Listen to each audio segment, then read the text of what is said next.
ब्रजभूषण जी उर्फ पंडित जी की व्यस्तता हर बीतते दिन के साथ बढ़ती जा रही थी। जब गीता ज्ञान ब्लॉग लिखना शुरू किया था तब उन्होंने सपने में भी नहीं सोचा था कि एक दिन इसकी बदौलत उन्हें इतने लोगों का प्यार और सम्मान मिलेगा।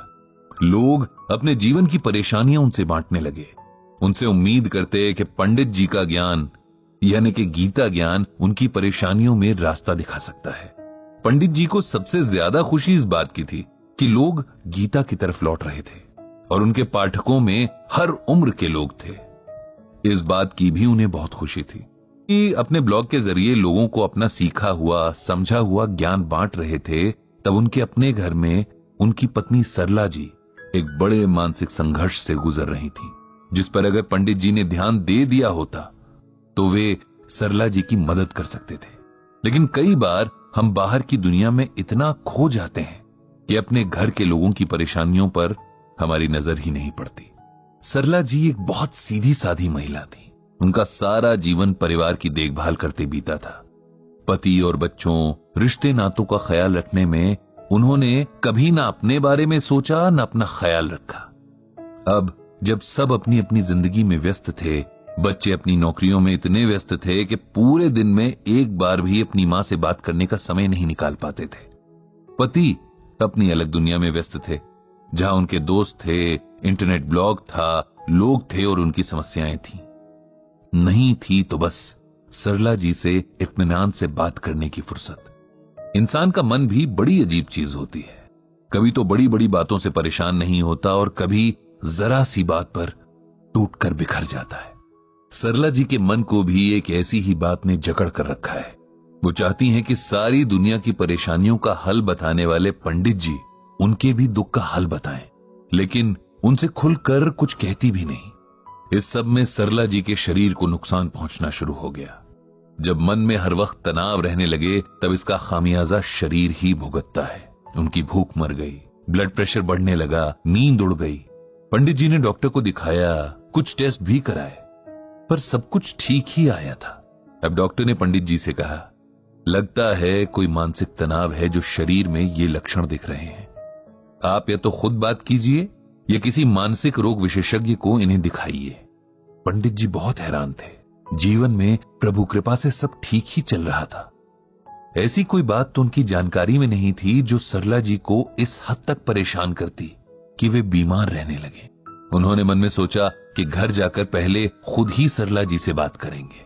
क्या सच में कोई तनाव है जो इस हद तक बढ़ गया है और उन्हें खबर तक न लगी? घर जाकर उन्होंने सबसे पहला काम किया कि सरला जी का हाथ पकड़कर उन्हें बिठाया और बड़े स्नेह से पूछा, क्या तुम्हें कोई दुख है सरला?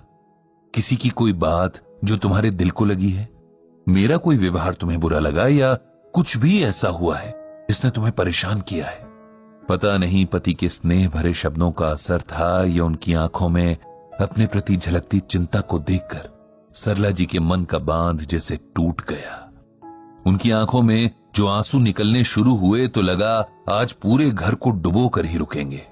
पंडित जी ने सरला जी को रोका नहीं, रोने दिया, लेकिन मन ही मन उन्हें खुद पर बहुत गुस्सा भी आया कि सारी जिंदगी उनके साथ हर सुख दुख में खड़ी रहने वाली, उनकी हंसी हंसने वाली, उनके आंसू रोने वाली पत्नी जाने किस कष्ट में है और उन्हें पता तक नहीं।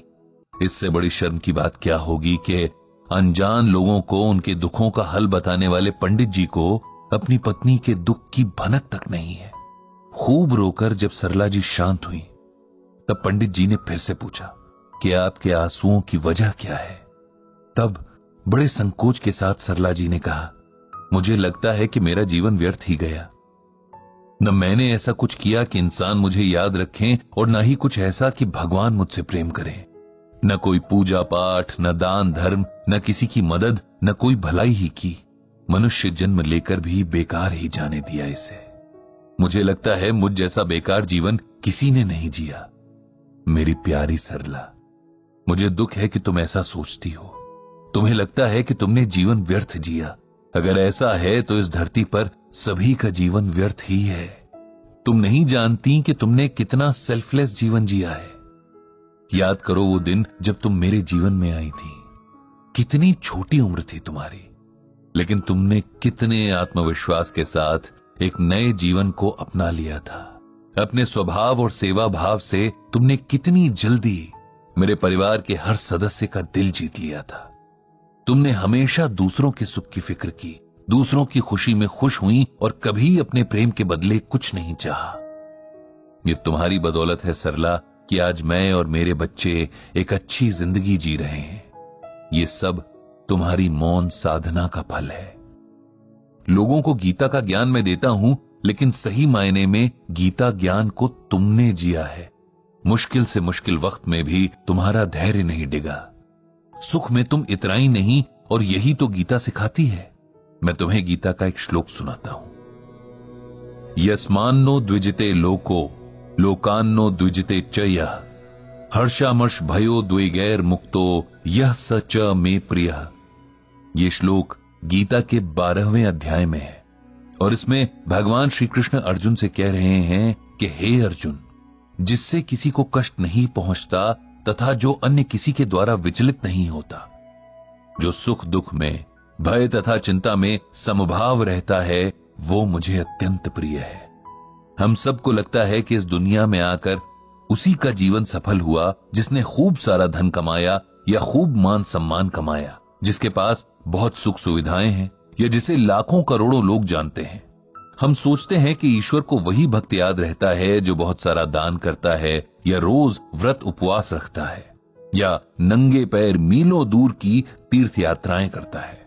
लेकिन गीता में स्वयं भगवान श्री कृष्ण ने हमें बताया है कि उन्हें किस तरह के लोग प्रिय हैं। सबसे पहले जो किसी को कष्ट नहीं पहुंचाते। कष्ट पहुंचाने का अर्थ किसी को मारना ही नहीं होता। अपनी बातों और विचारों से भी हम किसी का दिल दुखा सकते हैं। अपने कर्मों के जरिए भी हम किसी का बुरा कर सकते हैं। इसीलिए जो किसी भी तरह मन, वचन या कर्म से किसी को कष्ट नहीं पहुंचाता, ऐसा व्यक्ति मुझे यानी भगवान को प्रिय है। जो अन्य किसी के द्वारा डिस्टर्ब नहीं होता।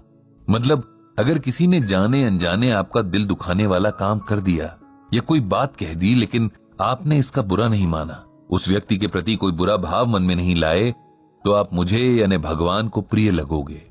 सुख दुख, भय और चिंता में जो एक जैसी मेंटल स्टेट में रहे, न सुख में उछले न दुख में डूबने लगे, ऐसा व्यक्ति भी मुझे बहुत प्रिय होता है। अब बताओ, क्या इसमें कहीं ये बात है जो तुम्हें लगे कि तुम ईश्वर की प्रिय नहीं हो? तुमने तो हमेशा गीता में भगवान की कही इन कंडीशंस का पालन किया है, इसलिए तुम्हारा जीवन कैसे व्यर्थ हुआ? तुम्हारा जीवन तो हम सबसे ज्यादा सफल है, क्योंकि ये तुम्हारे नाम की ही तरह सरल है। इसमें किसी किस्म का छल कपट नहीं है। इसीलिए अपने मन से सारे डर और सारी हीन भावना निकाल दो। पंडित जी की बातों ने सरला जी के मन से संशय के सारे बादल हटा दिए। वो अब संतुष्ट थीं। उनके प्रश्नों के जवाब उन्हें मिल चुके थे, लेकिन पंडित जी खुश नहीं थे। उन्हें गिल्ट ने घेर लिया था। अचानक उन्हें लगने लगा कि उन्हें अपने गीता ज्ञान का अहंकार हो चला था, जिसकी वजह से उन्होंने अपनी पत्नी के मन में पल रहे दुख को महसूस तक नहीं किया।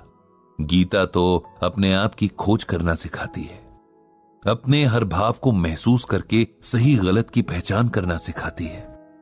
फिर पंडित जी से इतनी बड़ी गलती कैसे होती रही कि जो उनके अस्तित्व का आधा हिस्सा है, उनकी जीवन संगिनी है, वो उनके होते हुए भी अकेले ही अपने मन में अपने प्रति हीन भावना का दंश लेकर जीती रही। उनसे गलती तो हुई है और उसके सुधार के लिए भी उन्हें गीता से ही सहायता मिलेगी। कहीं न कहीं किसी न किसी श्लोक में ऐसा कुछ जरूर होगा जो उनके मन से इस बोझ को उतार कर इस भूल के सुधार की राह बताएगा। ये सोचकर पंडित जी ने अपनी श्रीमद् भागवत गीता खोल ली और मन ही मन भगवान श्री कृष्ण से अनुरोध किया कि हमेशा की तरह उन्हें सही राह दिखाएं।